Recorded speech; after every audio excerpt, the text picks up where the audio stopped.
हदगाव तालुक्यातील हडसणी गावातून एक धक्कादायक आणि संतापजनक प्रकार समोर आला आहे।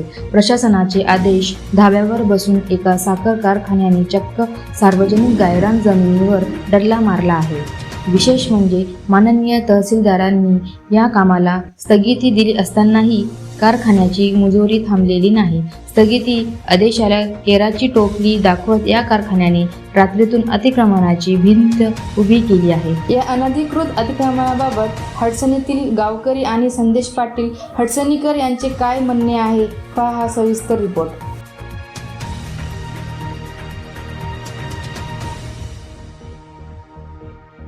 आमच्या घराला भिडूनच यायनं JCP आणून दरकुटे केले। आम्ही कसं राहा, या गावातलेच आहो ना आम्ही, काय परगावचे आले नाही, काय नाही।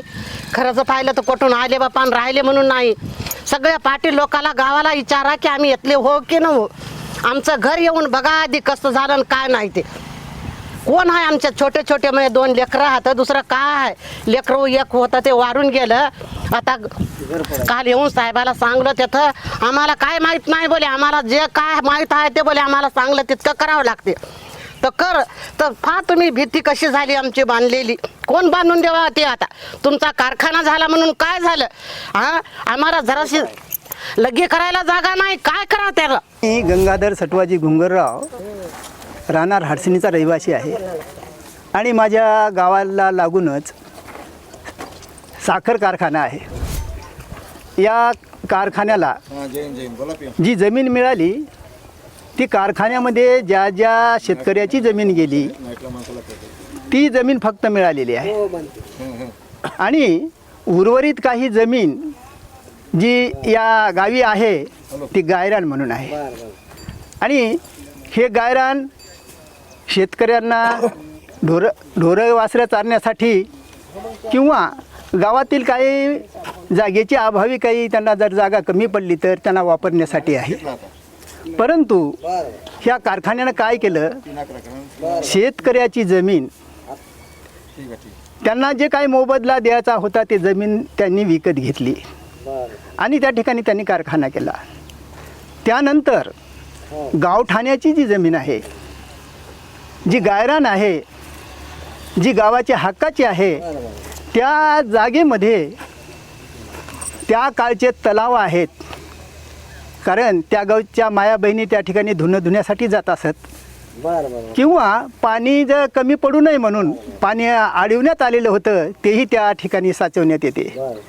असं हे सर्वाच्या गावाच्या मालकीचं असलेलं तळं हे सुद्धा या तळ्यावर या कारखान्याने कब्जा केलेला आहे। तळ आहे, त्या तळ्याला भरपूर पाणी राहायचं। आमच्या गावात बोरला, विहिरीला, गाववाल्याला तेच पाणी सुद्धा ढोरा वासराला, ते जर तळ उद्या जर त्या कब्जामध्ये घेतलं तर आमच्या गावाची इतकी नुकसान होणार आहे भयानक। ढोराला पाणी नाही, माणसाला पाणी राहणार नाही, बोरला पाणी राहणार नाही, पिण्याला पाणी नाही। माझ्या 30 वर्षाखाली एक कारखाना होण्याच्या अगोदर आम्ही जर एक टाका ग्रामपंचायतीनं बांधलेला आहे, तेव्हा त्यावेळेस कारखाना नाही। आम्ही बाईला विचारलं की बाबा तुमचा कारखाना अगोदर आला की आमचं गाव, नाही म्हणे तुमचा गाव अगोदर आलेलं आहे, तुमचं आम्ही तळंच घेऊ शकत नाही। सूर्यकांत पाटलांना सांगितलं आम्ही तळंही घेऊ शकत नाही, तुमचं महादेव मंदिरही घेऊ शकत नाही आणि टाकाही घेऊ शकत नाही। आज या लोकांना कोणत्याही प्रकारे असं आज या 4 पाटलाला सोबत घेऊन या कारखान्यानं कब्जा केलेला आहे।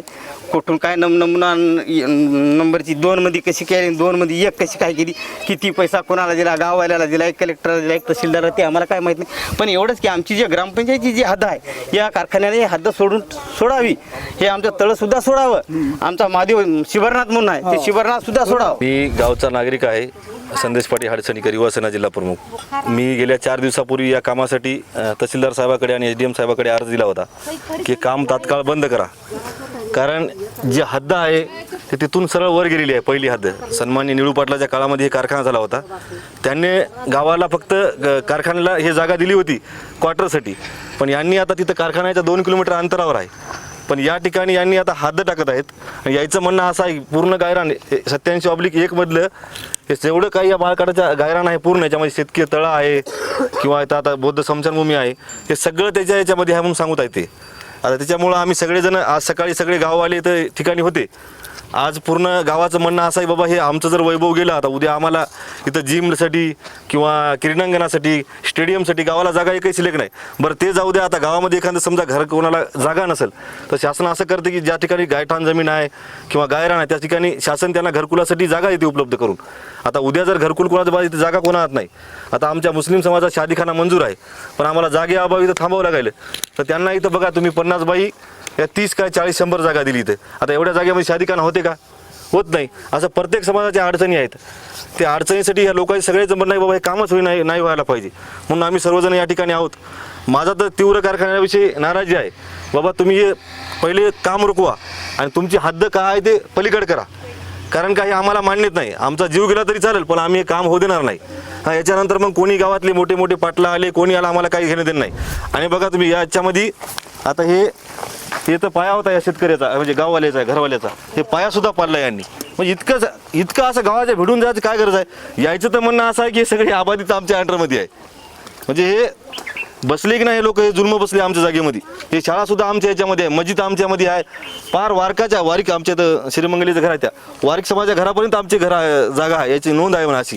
म्हणजे पूर्ण येतं हे जवळपास 1000-2000 लोकसंख्या या गाव आहे, या वस्ती आहे, हे सगळी याच्या अंडरमध्ये आहे म्हणून. यायला दिलं कोणी लिहून एवढं हे? तर शासनाकडून काही उत्तर आलं का तुम्हाला? नाही, शासनाकडून यांना शासनानं पत्र पाठवलं. आता हे म्हणले पत्र आलं नाही म्हणून, पण तहसीलदार साहेबांनी यांना पत्र पाठवलं. आमच्याकडे प्रिंट आहे त्या पत्राची, हे बघा. आम्हाला वशी दिली तहसीलदार साहेबांनी हे काम स्थगिती करा म्हणून. तहसीलदार साहेब भेट देणार आहेत काय?